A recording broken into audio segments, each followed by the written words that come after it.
তো বন্ধুরা আজকে বানিয়ে ফেললাম চিড়ের নোনতা বিস্কুট।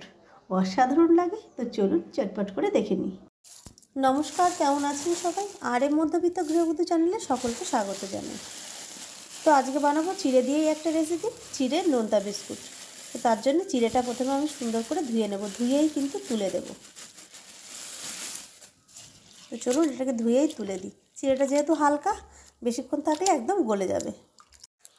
চিড়েটা ধুয়ে নিয়েছি, এবার কিন্তু চিড়ের যে জলটা চিপে চিপে অন্য একটা পাত্রে নিয়ে নেব।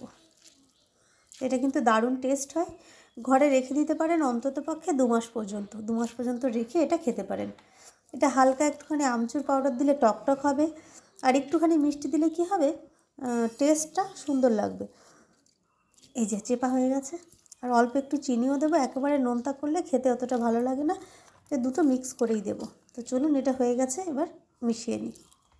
তো চিড়েগুলো এই যে সুন্দর কিন্তু জল ঝরানো হয়ে গেছে। চলুন এবার যেগুলো দেবো দিয়ে মেখে নিই।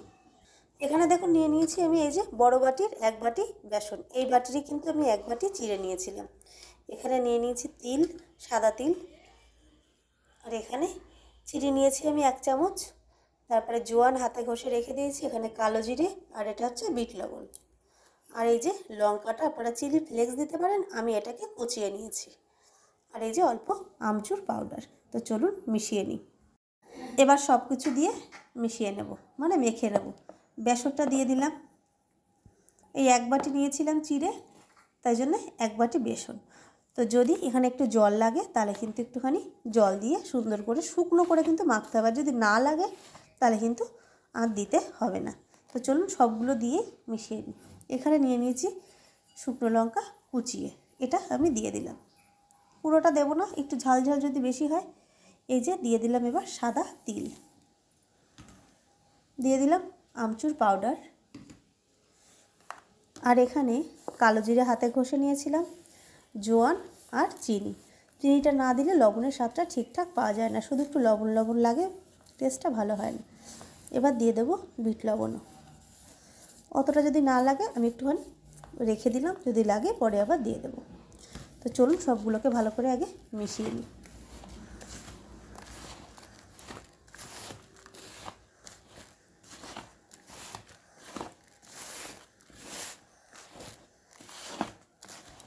তা আমার এটা কিন্তু একটু জল লাগবে, চিড়েটা খুব ভালো করে চিপে চিপে নিয়েছিলাম, ওই জন্য কিন্তু একটু জল লাগবে। আপনারা যদি চিড়েটা একটুখানি হালকা চাপেন তাহলে কিন্তু জল লাগবে না। তো চলুন অল্প অল্প জল দিয়ে এটাকে সুন্দর করে মেখে নেবো, একটা শক্ত ডো বানিয়ে নেব। একটু দাও, একটু দাও। তো এই যে অল্প অল্প জল দিয়ে কিন্তু মেখে নিচ্ছি। দেখতেই পাচ্ছেন সুন্দর একটা কিন্তু শক্ত ডো বানিয়ে নিয়েছি। হাতেও কিন্তু একদমই লেগে নেই। তো লাস্টে করতে করতে কিন্তু হাতে লেগে থাকবে না। অল্প একটু লাস্টে তেল লাগিয়ে নেবেন, তাহলে দেখবেন হাতে এই যে তো এইটুকু তো লাগবেই, লেগে থাকবে না। তো হয়ে গেল। তো চলুন এবার বিস্কিটটা বানিয়ে নিই। এবার একটা থালার উপরে একটু তেল লাগিয়ে নেব। তারপরে এই যে একটা বড় লেচি কেটে নিয়েছি, এটাকে একটু বেলে নেব। এটাকে এবার একটু বেলে নেব।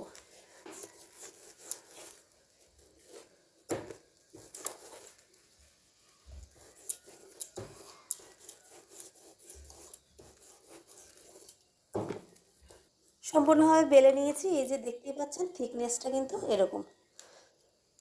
কুকিজ কাটার নিয়ে নিয়েছি, আপনারা চাইলে ধারালো গ্লাস বা বাটি দিয়ে কেটে নেবেন। এবার এই যে কেটে নেব।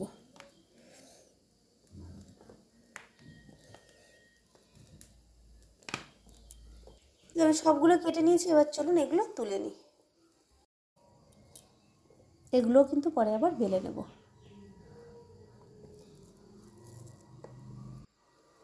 সবগুলো কিন্তু আরামসে উঠে যাবে। এগুলো ভেতরে ওইসব মিশিয়েছি না, নোনতা বিস্কুট যেহেতু বলেছি, এর মধ্যে কিছুই দেওয়া নেই ডিম, তার জন্য কিন্তু এই তিলের জন্য কিন্তু এরকম হচ্ছে, পাঁচটা কীরকম হয়ে যাচ্ছে। তো ঠিক আছে, কোনো অসুবিধা নেই। চলুন এবার তেলে দিয়ে দিই। তেলটা মোটামুটি গরম হয়ে গেছে। আমি ওই যে একটা দিয়ে দিয়েছি, এরকম একটা দানা দিয়ে দেখে নিয়েছিলাম, নিচেই পড়ে আছে, ঠিক এই অবস্থায় কিন্তু দিয়ে দেব।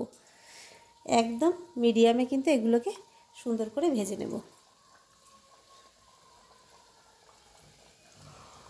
তো এটা কিন্তু 2-5 মিনিটের মধ্যেই উপরে উঠে আসবে। এরকম আস্তে আস্তে উল্টে দেবো। এটা কিন্তু সম্পূর্ণ মিডিয়ামে ভাজতে হবে, জোরে দিলে কিন্তু একদমই হবে না, ক্রিস্পি হবে না। তো এরকম করে আমরা ভেজে নেব। তো বন্ধুরা আমি ফেলেছি, দেখতেই পাচ্ছেন কতটা দারুণ হয়েছে, খেতেও কিন্তু দারুণ টেস্ট। আর হ্যাঁ, এটা কিন্তু অনেক দিন পর্যন্ত ঘরে রেখে খেতে পারবেন।